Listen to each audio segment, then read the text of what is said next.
الحمد لله وكفى وسلام على عباده الذين اصطفى أما بعد أعوذ بالله من الشيطان الرجيم بسم الله الرحمن الرحيم كنتم خير أمة أخرجت للناس تأمرون بالمعروف وتنهون عن المنكر وتؤمنون بالله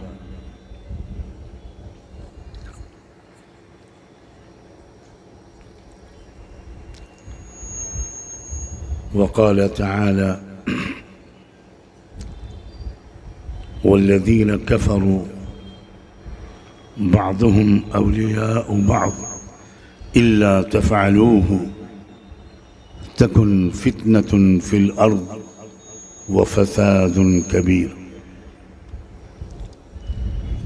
سبحان ربك رب العزة عما يصفون وسلام على المرسلين والحمد لله رب العالمين.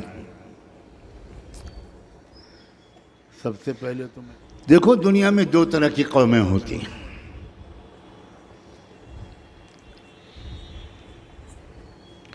ایک قوم وہ ہوتی ہے جس کا اپنا کوئی نصب العین ہوتا ہے, کوئی ایک اجتماعی مقصد ہوتا ہے, ایک قومی مقصد ہوتا ہے.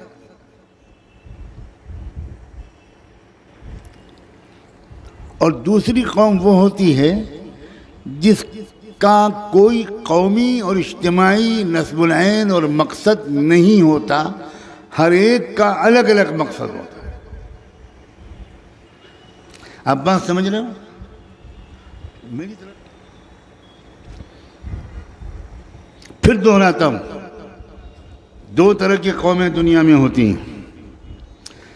کچھ قومیں وہ ہوتی ہیں جن کا ایک ٹارگٹ ہوتا ہے, ایک گول ہوتا ہے, ایک مقصد اور نصب العین ہوتا ہے. ان قوموں کے نوجوان, ان قوموں کے بوڑھے, ان قوموں کے پروفیشنلز, ان قوموں کے انٹلیکچوئلز, ان قوموں کے کسان, ان قوموں کے مزدور, ان قوموں کے غریب, ان قوموں کے امیر, ان قوموں کے مرد, ان قوموں کی عورتیں, ان قوموں کے تاجر, ان قوموں کے دیہاتی, ان قوموں کے شہری, ان قوموں کے پڑھے لکھے, ان قوموں کے ان پڑھ, سب لوگ اپنی اپنی صلاحیت کے مطابق اس ایک مقصد کے لیے کام کر رہے ہوتے ہیں.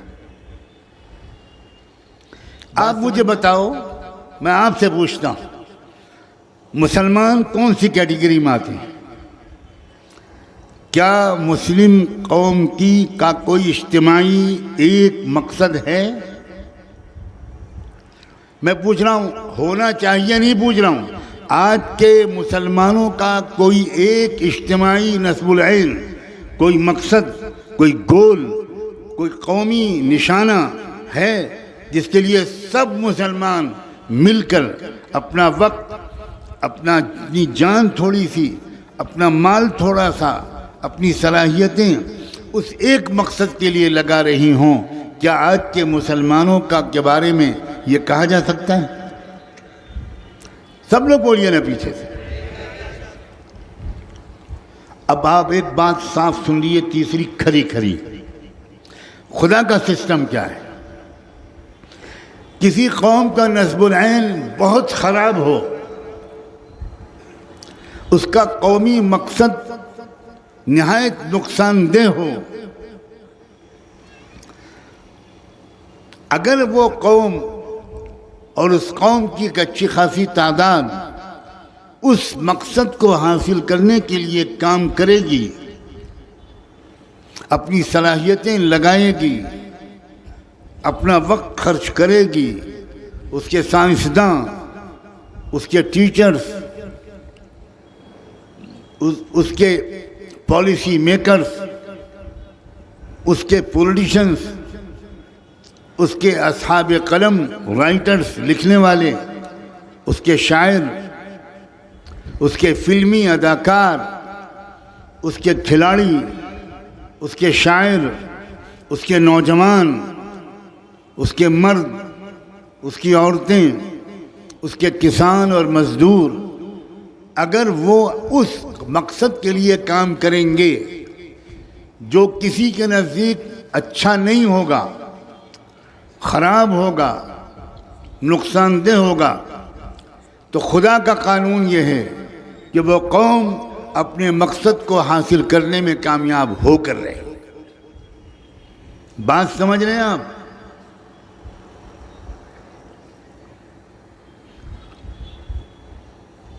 کسی قوم کا کوئی اجتماعی نصب العین نہ ہو، کوئی مقصد ہی نہیں۔ یہی حال آج مسلمانوں کا ہے۔ ہر مسلمان کو بس یہ فکر ہے کہ میری کمائی کا دھندا لگ جائے، میری شادی ہو جائے، میرا مکان بن جائے، میرا یہ ہو جائے، میرا وہ ہو جائے۔ قوم کا کیا ہونا چاہیے؟ قومی مقصد کیا ہے ہم مسلمانوں کا؟ ہم مسلمانوں کا اجتماعی مشن کیا ہے؟ اگر میں آپ سے پوچھوں، اگر میں یہ سامنے بیٹھے ہوئے ہزاروں نوجوانوں سے پوچھوں، تو مجھے یقین ہے ان میں سے 90% لوگ جواب نہیں دے پائیں گے۔ کوئی کہے گا نماز پڑھنا، کوئی کہے گا مسجد جانا، کوئی کہے گا نیک اعمال کرنا، اور یہ بھی وہ لوگ کریں گے جو ذرا دیندار قسم کے لگتے ہیں یا نہیں، یہ تو میں نہیں کہنے کو تیار ہوں۔ اس وقت کی صورتحال یہ ہے، صاف سن لو، دنیا کی کچھ قوموں نے اپنا اجتماعی نصب العین بنایا، ایک مقصد بنایا، اور اس مقصد کے لیے محنت کی، قربانیاں دیں، جان لگائی، مال خرچ کیا، صلاحیتیں لگائیں، اور وہ اپنے مقصد سے بہت قریب پہنچتے چلے جا رہے ہیں، اور بہت سی قومیں اپنے مقصد تک پہنچ چکی ہیں۔ آپ ہزار بد دعائیں کرتے رہے، ہم سب مسلمان 100% مسلمان قنوت نازلہ پڑھتے رہے، کعبے کا پردہ پکڑ کر دعائیں کرتے رہے، مسجد نبوی میں رمضان میں اعتکاف کر کے ان قوموں کے لیے بد دعا کرتے رہے، ایک بھی دعا اور بد دعا قبول نہیں۔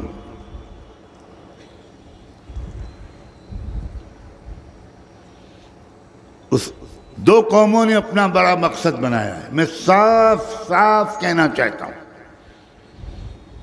اور میں ان قوموں کی لیڈرشپ کو داد دیتے ہوئے کہنا چاہتا ہوں، ان کی سنجیدگی کو اپریشیٹ کرتے ہوئے کہہ رہا ہوں، ان سے سبق سیکھنے کے ارادے سے کہہ رہا ہوں۔ ایک وہ قوم ہے جو یہودی ہے، کاش کے زیادہ وقت ہوتا اور میں تاریخ سناتا۔ ایک وقت آیا کہ یہودیوں کا نے طے کیا کہ ہمارا ایک قومی نصب العین ہونا چاہیے۔ سینکڑوں سال تک یہودی بھی ہماری آپ کی طرح رہے، کمانا، کھانا، بچے پیدا کرنا، مر جانا، عیاشیاں کرنا، کوئی قومی مقصد نہیں تھا ان کا، بالکل ہماری آپ کی طرح۔ ایک شخص اٹھا ان میں جس کا نام تھا تھیوڈر ہیرزل، سوئٹزرلینڈ کے شہر باسل میں اس نے چند مشہور یہودی علماء کو، انٹلیکچوئلز کو، سمجھداروں کو جمع کیا، اور ان کے سامنے کوئی لمبی چوڑی تقریر نہیں کی، میں نے وہ پوری تقریر پڑھی ہے اور بار بار پڑھی ہے۔ اس میں اس نے شاید 28 منٹ کی تقریر تھی، اور اس نے یہی کہا کہ آج ہم ایک غلطی سے توبہ کرنے کے لیے آپ کو بلایا ہے. یہاں سے تقریر شروع ہوئی. آپ یہودیوں پر لعنت بھیجتے رہیے، لیکن سنیے کہ اس لیڈر نے کیا کہا. ہم نے غلطی سے توبہ کرنے کے لیے آپ کو تکلیف دی ہے، اور وہ غلطی یہ ہے کہ ہمارے پیغمبر موسیٰ نے ایک ذمہ داری ہم پر رکھی تھی. ہمارے پیغمبر کنگ سولومن نے، حضرت سلیمان نے، حضرت ڈیوڈ نے ایک ذمہ داری ہم پر رکھی تھی کہ ہم کنگڈم آف گاڈ بنائیں گے. یہ لفظ تھا. ہم ایک یہودیوں کا ہوم لینڈ بنائیں گے اور واپس لائیں گے پوری دنیا کے یہودیوں کو اس بیت المقدس کے علاقے میں جہاں کہ اوریجنلی وہ کبھی باشندے تھے. یہ ہمارا نصب العین تھا، لیکن صدیوں سے ہم لوگوں نے اس مقصد کو بالکل بھلائے رکھا. کھاتے کماتے رہے، اور اتنا کماتے رہے کہ دنیا کی اکنامی پر ہمارا کنٹرول ہو گیا.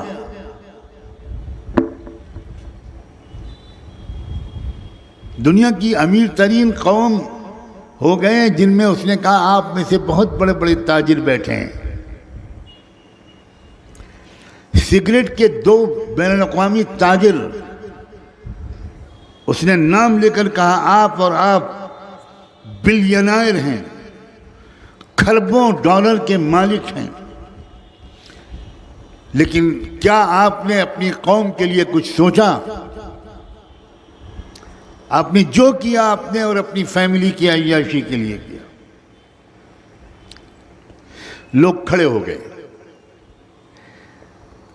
یہ بات جہاں تک اتنی بات سن کر مجمع کھڑا ہو گیا اور کھڑے ہو کر کہا کہ ہمیں توبہ کرائیے اور اگلا آرڈر کیجئے. We are ready to do whatever you ask to do. ہم تیار ہیں، آپ ہم سے جو کہیں گے وہ ہم کریں گے. اب ہم پچھلی غلطیوں کی تلافی کریں گے. یہودیوں نے اس دن سے اپنا قومی نصب العین بنایا. مال والوں نے مال خرچ کیا، سیاستدانوں نے اس رخ پر اپنی سیاست کو بھرپور طریقے پر چلایا. شاعروں نے شاعری کا رخ بدل دیا، فلم بنانے والوں نے فلموں کا مقصد بدل دیا. نوجوانوں کے جذبات کو ابھارنے کی صلاحیت رکھنے والے موٹیویشنل اسپیکرز نے موٹیویشن کا مقصد متعین کر دیا. اور پھر کیا نتیجہ نکلا؟ نتیجہ یہ نکلا کہ یورپ کے وہ کروڑ پتی یہودی، وہ ملینائرز اینڈ بلینائرز جو بڑے عیش و آرام سے رہتے تھے، 5 کاریں ان کے بنگلے میں ہوتی تھیں، راج کر رہے تھے. وہ انہوں نے اس قومی نصب العین کے لیے اتنی بڑی قربانی دی کہ یورپ کے اس پرسکون ماحول کو چھوڑ کر وہ فلسطین کے دیہاتوں میں جا کر کچے گھروں اور جھوپڑیوں میں انہوں نے رہنا شروع کیا، جہاں بجلی بھی نہیں تھی اور جہاں پانی بھی نہیں تھا. کیا آج تک آپ نے یہودیوں پر لعنت بھیجنے کے سوا آپ نے یہودیوں کی تاریخ کبھی کسی سے سنی ہے؟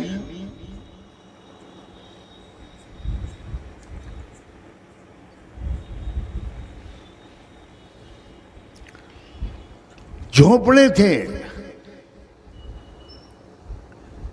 جو ٹپکتے تھے بارش کے دوران، برف باری میں بچے کانپتے تھے، رہنے کی ٹھکانے نہیں تھے، کچی سڑکیں تھیں،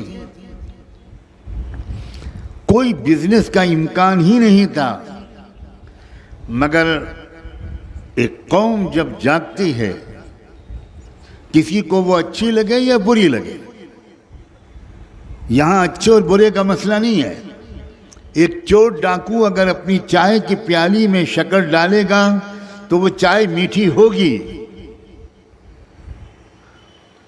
اور ایک متقی صالح انسان اگر اپنی چائے کی پیالی میں کریلے اور نیم کا جوس ڈالے گا تو وہ چائے کڑوی ہوگی۔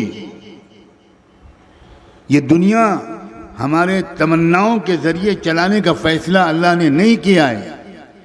یہ دنیا اٹل، ناقابل تبدیل، سائنٹیفک اور نیچرل اصولوں کے مطابق چلانے کا اللہ نے فیصلہ کیا ہے۔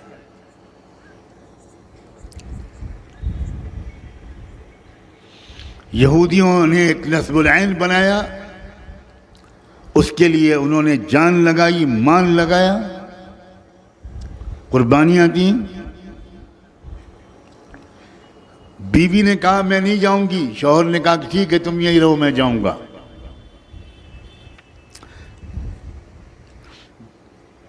شوہر نے کہا میں نہیں جاؤں گا، بیوی نے کہا تم یہی رہو میں جاؤں گی، میں اپنی قوم اور مذہب کے لیے قربانی دوں گی۔ یہ ایک قوم کا تذکرہ ہے، یہیں پر رکتا ہوں۔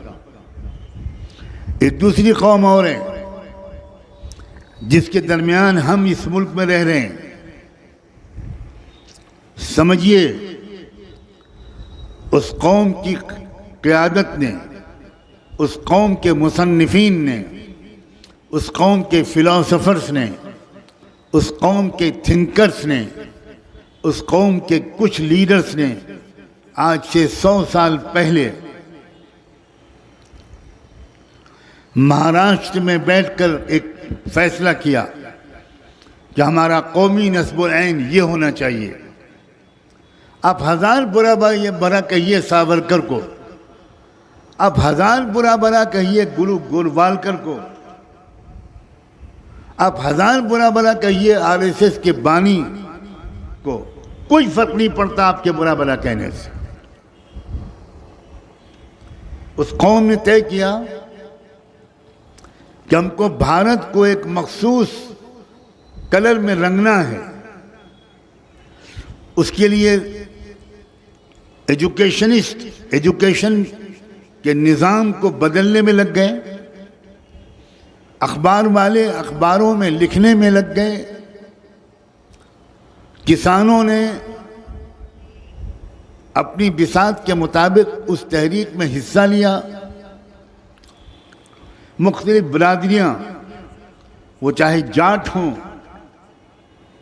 چاہے OBCs ہوں، چاہے شیڈول کاسٹ کے لوگ ہوں، چاہے شیڈول ٹرائب کے لوگ ہوں، انہوں نے محنت کی، گاؤں گاؤں جا کر لوگوں کو کچھ سمجھایا،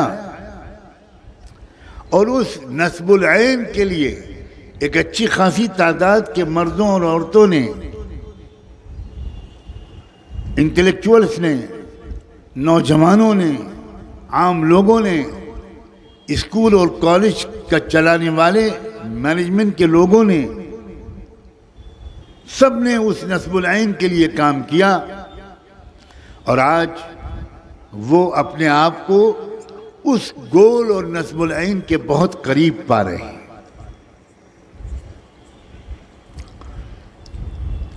ہم مسلمانوں نے اپنا کوئی اجتماعی نصب العین نہیں بنایا۔ کیا میں آج آپ سے امید کروں کہ آپ آج کے بیان کو ہزاروں پچھلے بیانوں کی طرح واعظ کی طرح سن کر اور آمین کہہ کے چلے جائیں گے؟ اگر یہ بات ہے تو میں آپ کا بھی وقت برباد نہیں کرنا چاہتا اور اپنی بیمار صحت پر مزید بوجھ نہیں ڈالنا چاہتا۔ کیا ارادہ ہے آپ کا؟ میں آپ سے سننا چاہتا ہوں۔ اگر آپ میں جوش ہے تو کھڑے ہو کر جواب دیجئے۔ کیا آپ آج کی بات پر عمل کرنے کے لیے تیار ہیں؟ میں بہت دکھے درد کے ساتھ، بہت دکھے دل کے ساتھ یہ باتیں کر رہا ہوں۔ ہمارا نصب العین، ہمارا قومی مقصد قرآن نے پہلے دن سے متعین کیا ہوا ہے۔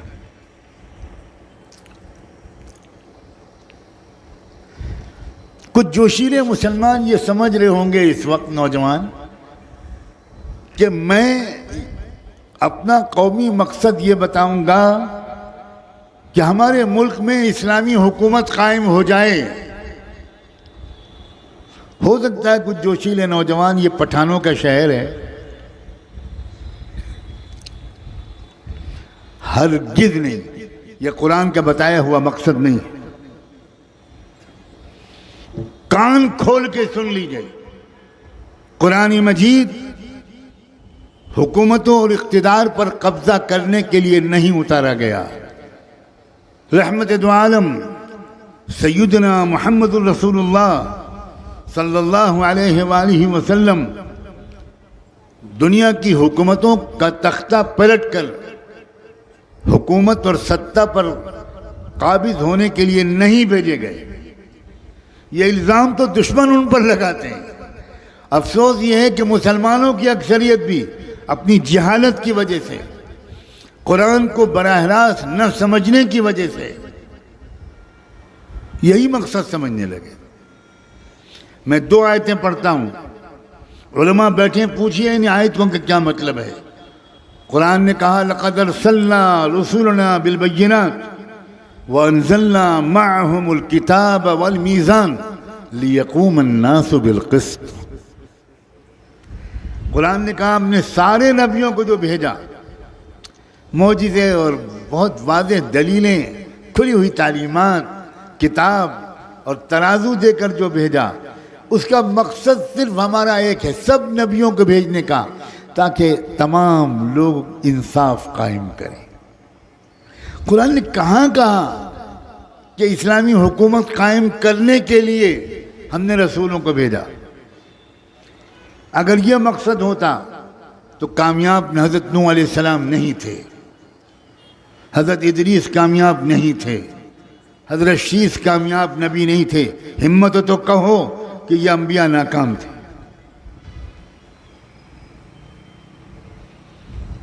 دوسری آیت جو میں نے شروع میں پڑھی تھی، کنتم خیر امت اخرجت للناس تأمرون بالمعروف وتنہون عن المنکر وتؤمنون باللہ، کہ تم ایک بڑی بہترین قوم ہو، امت بنائی گئی ہو، اور تمہیں ہم نے کیوں پیدا کیا ہے؟ تمہارا نسب العین کیا ہے؟ تم کو صرف مسلمانوں میں کے لیے کام کرنے کے لیے پیدا کیا گیا ہے، یا اخرجت للناس، ساری دنیا کے انسانوں کی ہر پہلو سے ترقی کے لیے تم کو ہم نے بہترین امت بنایا ہے. تمہارا نسب العین انسانی برادری کی خدمت ہے. اور آگے کہا تأمرون بالمعروف وتنہون عن المنکر، تمہارا اصل کام، تمہارا اصل مشن یہ ہے کہ تم اچھے کاموں کو پھیلاؤ.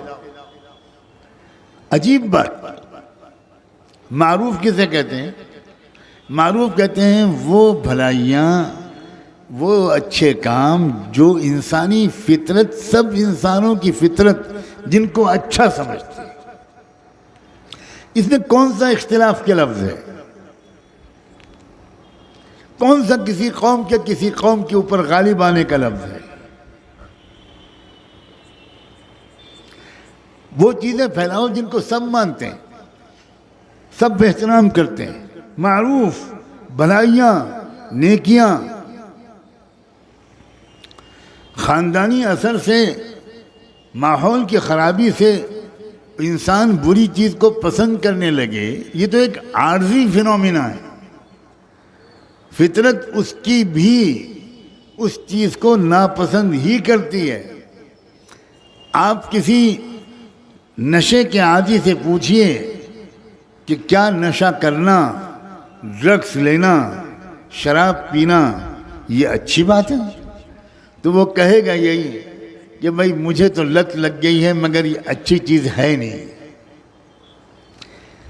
کسی مستقل جھوٹ بولنے والے سے پوچھئے کہ جھوٹ بولنا اچھی بات ہے، وہ کہے گا کہ بھائی میں کیا کروں، میری بہت عادت پڑ گئی ہے جھوٹ بولنے کی، مگر جھوٹ بولنا اچھی بات نہیں. ایک اجتماعی نسب العین ہمارا مقرر کیا گیا تھا، ہمیں اعتراف، اصل جرم ہمارا جس کی آج ہم کو سزا مل رہی ہے، میں بہت صاف لفظوں میں کہہ رہا ہوں، وہ یہ ہے کہ ہم اپنے اجتماعی نصب العین کو سمجھے ہی نہیں۔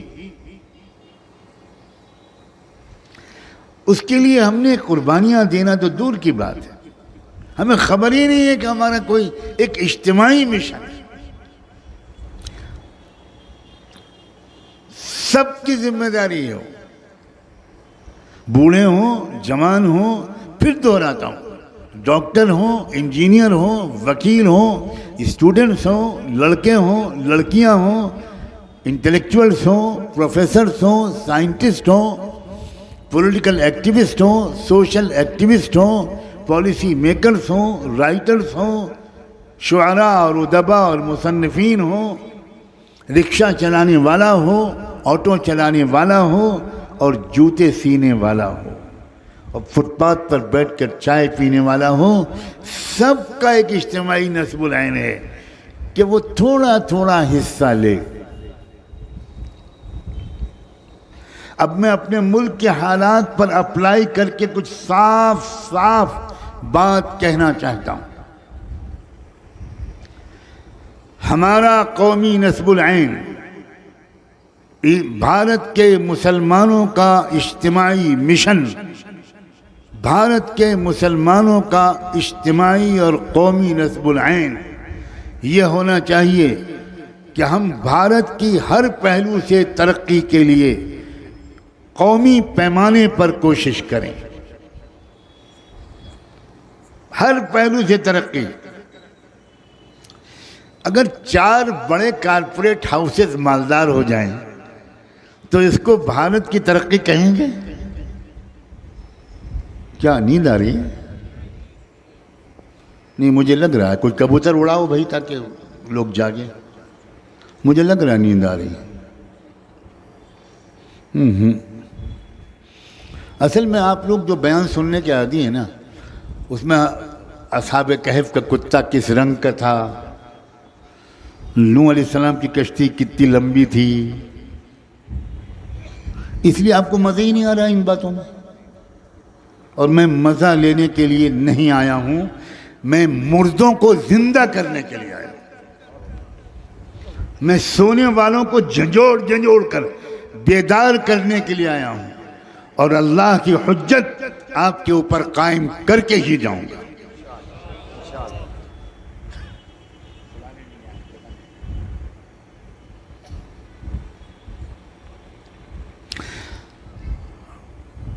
ہم اس ملک کے بدخواہ ہو سکتے ہیں، ہم اس ملک کے دشمن ہو سکتے ہیں، ہم اس ملک کا برا چاہ سکتے ہیں۔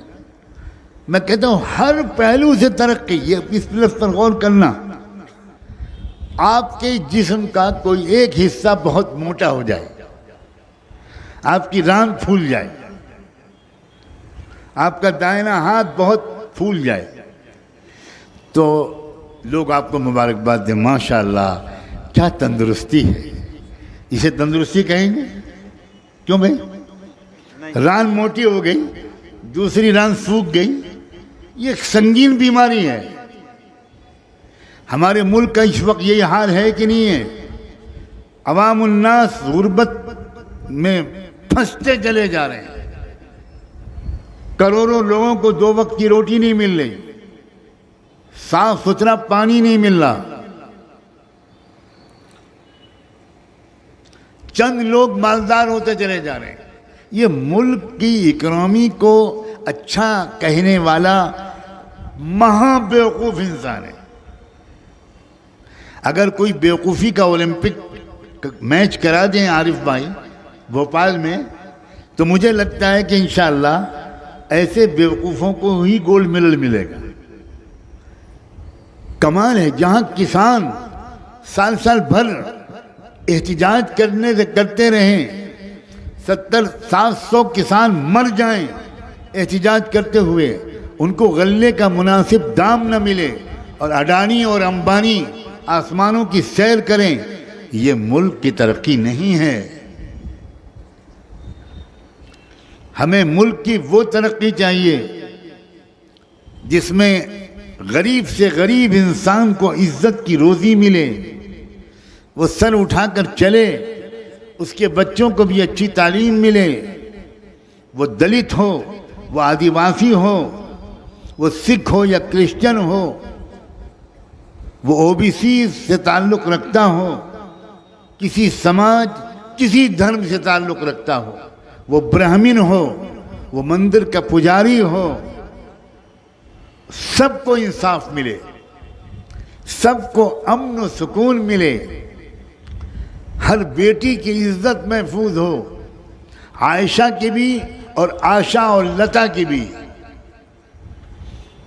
محمد کی بھی اور مہندر اور سریندر کی بھی۔ یہ ہمارا قومی مقصد تھا مسلمانوں۔ ہم پچھلے کئی سو سال سے اپنے قومی مقصد کو بھول چکے ہیں، یہاں تک کہ علماء قائدین، مجھے بہت جھجک ہو رہی ہے یہ کہتے ہوئے، ان کے ذہن سے بھی میں جتنا واضح یہ مقصد ہونا چاہیے، مجھے لگتا ہے اتنا واضح یہ مقصد نہیں رہا۔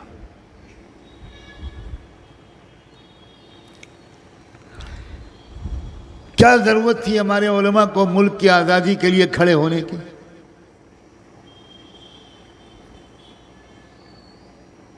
کیوں خط لکھا تھا حضرت سید احمد شہید نے مہاراجہ سندھیا کو؟ کیوں حضرت شیخ الہند مولانا محمود حسن دیوبندی نے ایک گورنمنٹ ان ایگزائل بنائی تھی اور اس کا پرائم منسٹر حضرت شیخ الہند نے راجہ مہندر پرتاپ سنگھ کو بنایا تھا؟ کیا ویژن تھا ان لوگوں کا؟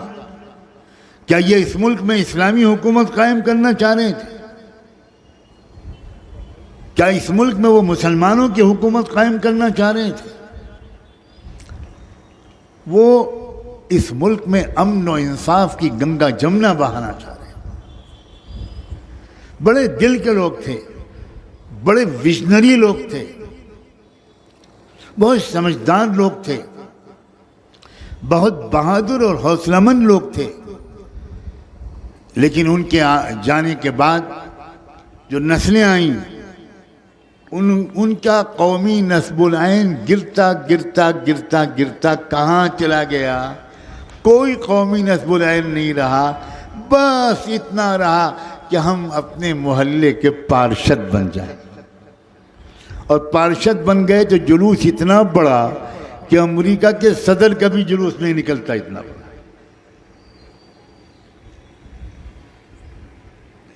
کیا قیمت گرا رہے ہو بھائی؟ اتنا اپنا بھاؤ کم ہو گیا۔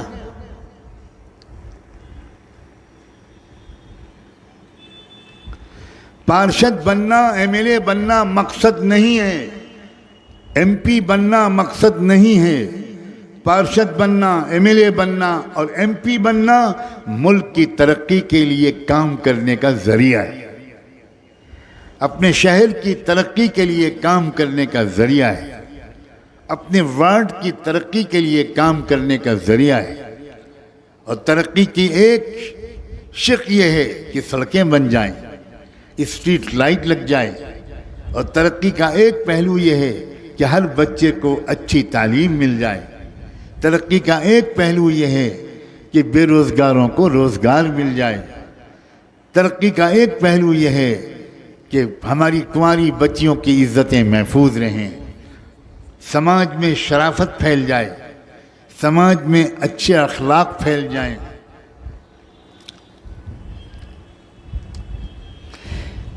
کیا میں یہ امید کروں اور یہ خواب دیکھوں کہ بھارت کے مسلمانوں کو اس پھولے بسرے نسب العین کی طرف واپسی کی شروعات بھوپال کے مسلمانوں سے ہو؟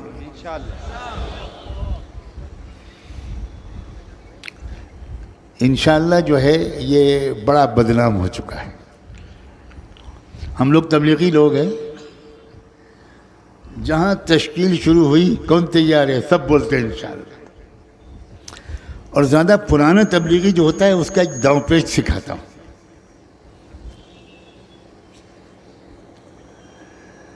نظام الدین مرکز میں ایک بزرگ ہوا کرتے تھے قاری ظہیر صاحب. کیا شخصیت تھی ان کی. پل بھر میں ہنساتے تھے، پل بھر میں رلاتے تھے. غضب کے انسان تھے. وہ بیان کر رہے تھے، ان کے بیان کے ختم ہوتے ہی ایک صاحب ان کے پاس میں کھڑے ہو گئے اور قلم ڈائری لے کر کھڑے ہوئے کہ بھائی بتاؤ کون تیار ہے اللہ کے راستے میں نکلنے. ماشاء اللہ نام لکھاؤ. تو قاری ظہیر صاحب نے کہا یہ ہے بہت چالاک آدمی، یہ کھڑا اس لیے ہوا ہے کہ اب اس سے کوئی نہیں پوچھے گا، یہ دوسروں سے پوچھ رہا ہے، اس سے کوئی نہیں پوچھے گا.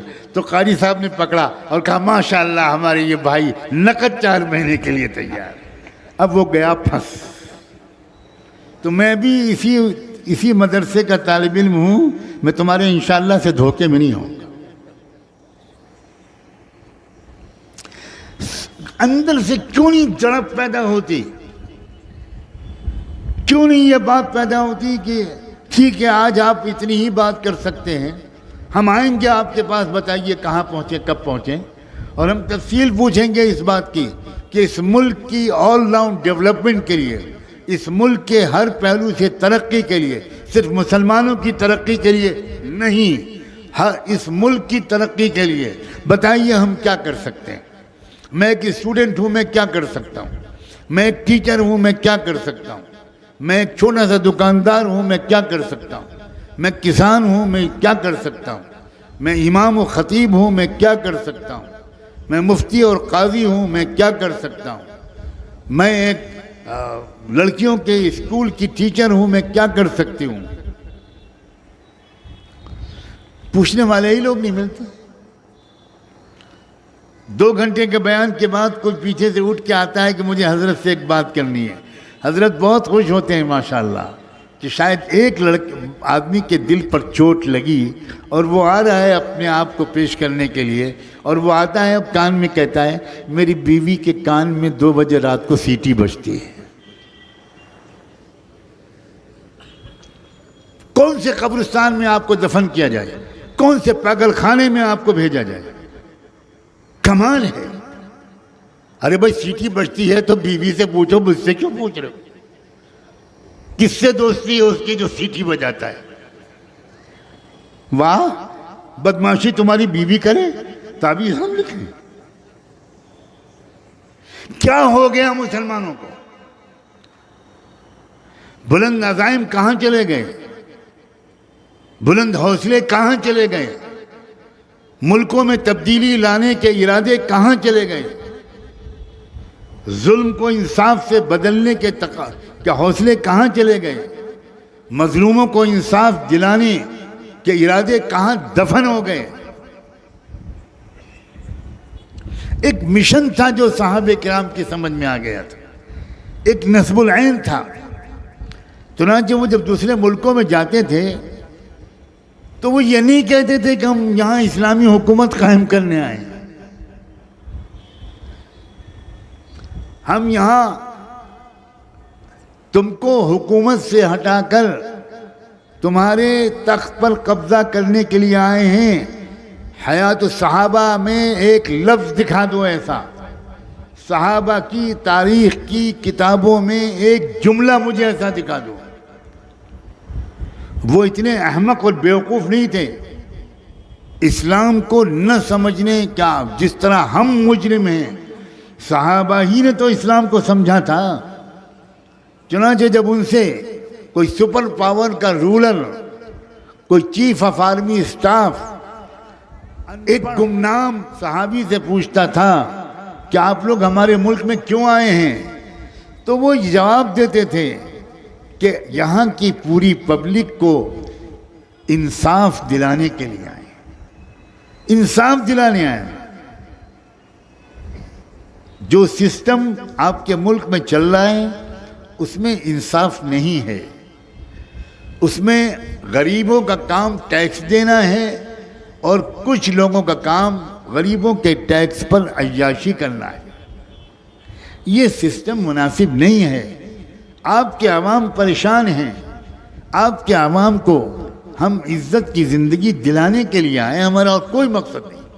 یہاں تک کہ بعض شہروں میں تاریخ کی مستند کتابوں میں یہ تک جملے نقل ہیں کہ صحابہ نے نان مسلم رولرز سے یہ کہا کہ انصاف کے اصول آپ ہم سے سیکھ لیجئے، ہم اپنے ملکوں میں واپس چلے جائیں گے۔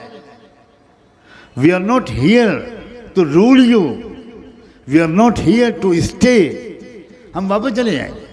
ہم تو یہ چاہتے ہیں بس کہ ہم پر بھی بڑے عجیب طریقے کے ظلم ہوتے تھے، ایک تہذیب ہمارے پاس آئی، اس نے انصاف سکھا دیا اور انصاف دلانے کا جذبے سے ہمارا دل بھر دیا۔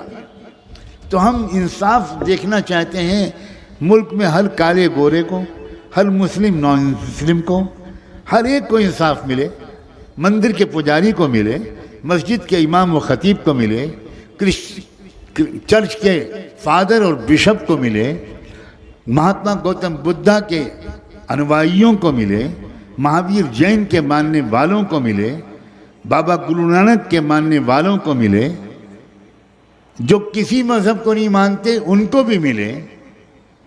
یہ ہے قومی نصب العین۔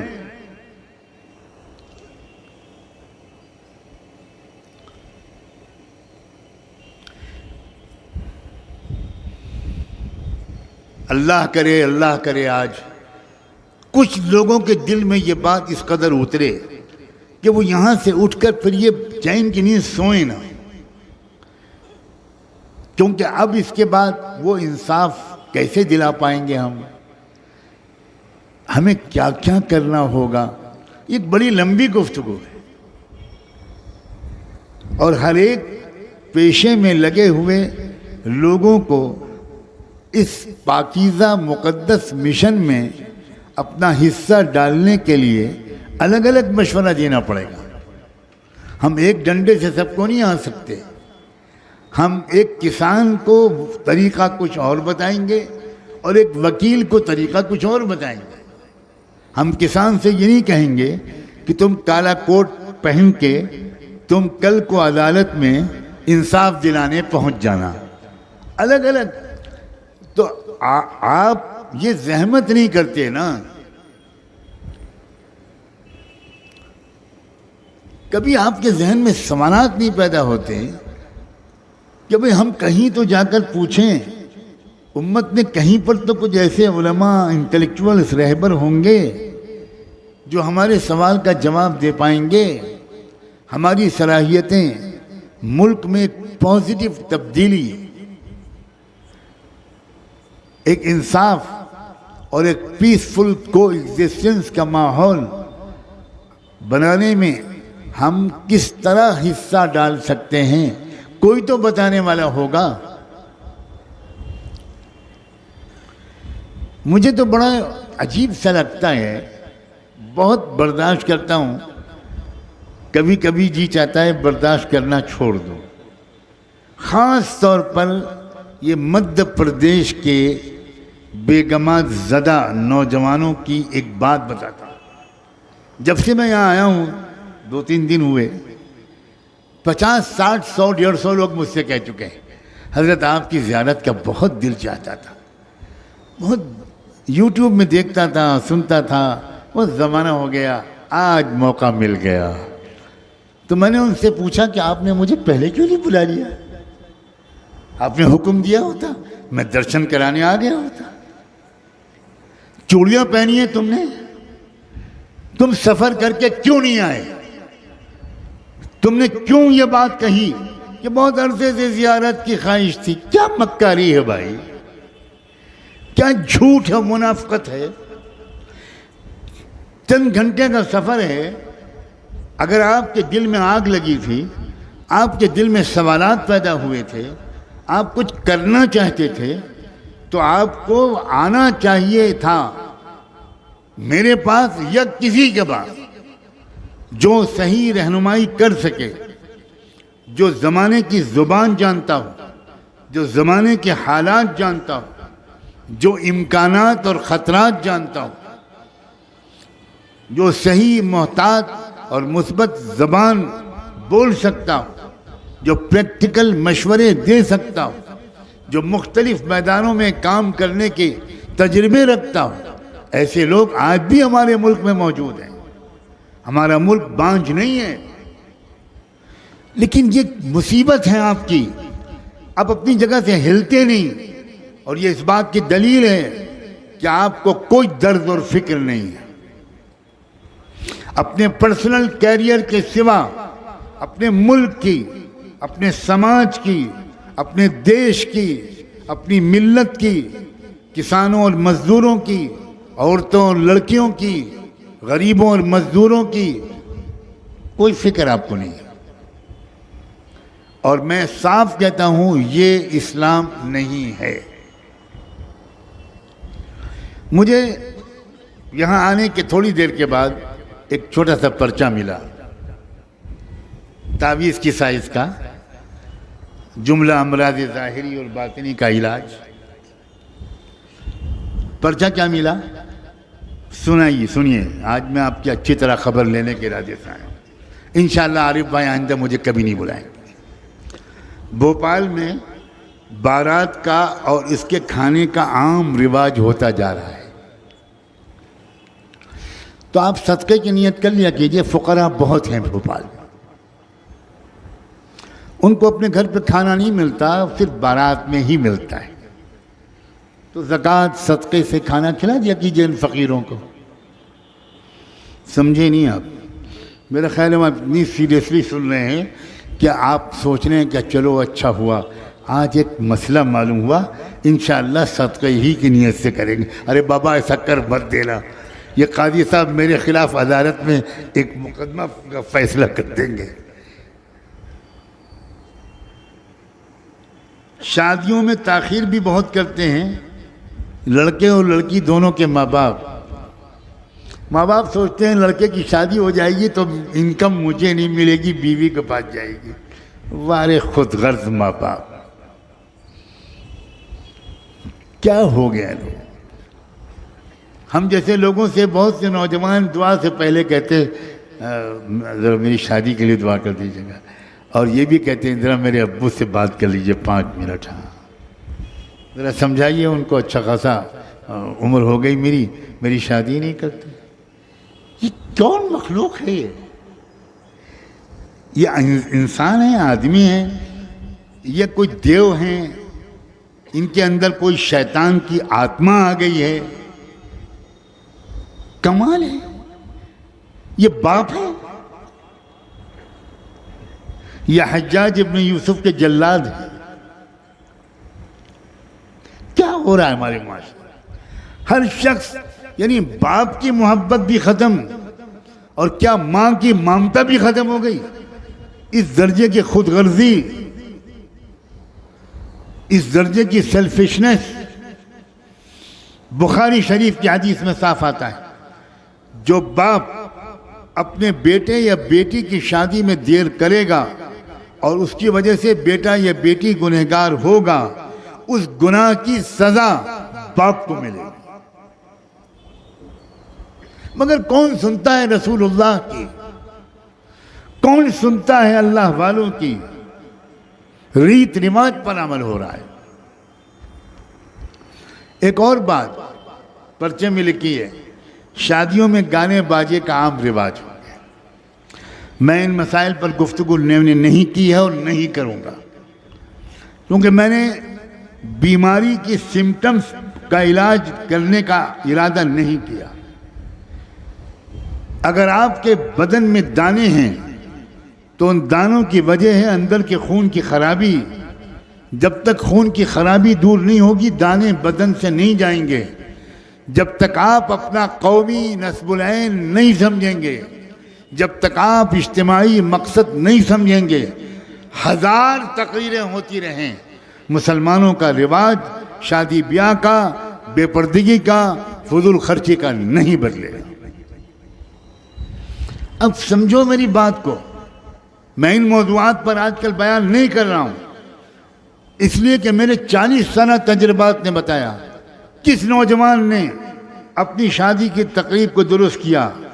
صرف اس نے جس کی زندگی میں ایک واضح بڑا مقصد آ گیا، اور اس نے اپنے ماں باپ سے کہا کہ ایک پیسہ بھی واہیات کاموں پر خرچ نہیں ہوگا، کیونکہ میرا ایک مشن کے لیے جی رہا ہوں، میں ایک مقصد کے لیے جی رہا ہوں۔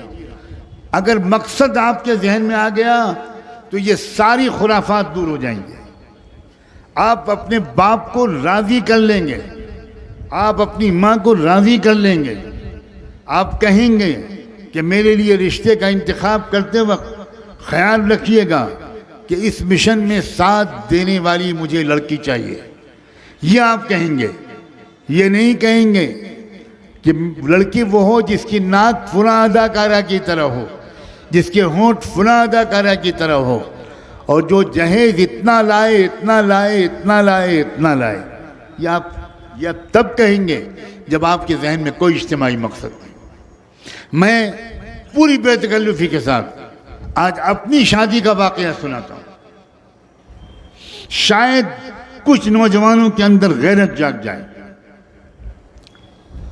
میرا رشتہ جس خاندان میں طے ہونے لگا، اعلیٰ درجے کا دیندار خاندان، یو پی کے تبلیغی جماعت کے امیر کی بیٹی حضرت شاہ عبد القادر رائے پوری رحمۃ اللہ علیہ کے خاص الخاص تربیت یافتہ کی بیٹی، اس کے باوجود میں نے ایک خط لکھا اس لڑکی کے نام جس کے ساتھ میری شادی ہونے والی تھی، اور اپنی بڑی بہن کو وہ خط لکھ کر دیا اور کہا کہ آپ اس کو پڑھ لیجئے اور ان صاحبزادی تک اس کو پہنچا دیجئے۔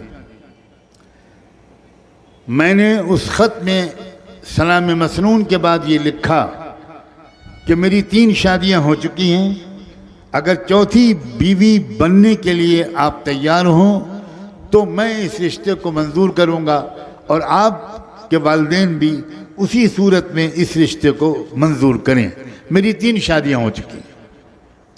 آپ سب بھی حونلک بنے بیٹھے، 3 شادیاں، یہ حضرت اتنے رنگین تھے۔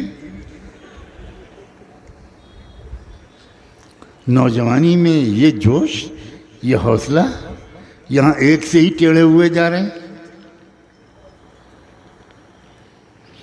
گھبراؤ مت، میں اب اگلا جملہ بتاتا ہوں۔ میری ایک شادی ہو چکی ہے علم سے، میری دوسری شادی ہو چکی ہے ذکر سے، میری تیسری شادی ہو چکی ہے دعوت و تبلیغ اور اعلاء کلمت اللہ سے۔ اب چوتھی بیوی بن کر ان تینوں کی سپورٹ کے لیے اگر تیار ہو تو مجھے منظور ہے، ورنہ اپنی زندگی کو مشقت پہ مت ڈالنا۔ میری بہن نے یہ خط پڑھا، کہا تمہارا دماغ خراب ہے، یہ کوئی خط دینے کا ہے؟ اس طرح لکھا جاتا ہے کہ میری 3 شادیاں ہو چکی۔ میں نے کہا آپ خط پھاڑ کے پھینک دیجئے، میں نے پہلے سے اس کی نقل تیار کر رکھی، آپ نہیں بھیجیں گی۔ میں روز شام کو مرکز جاتا ہوں، لڑکی کے والد صاحب کے ساتھ روزانہ میرے 2-3 گھنٹے گزرتے ہیں۔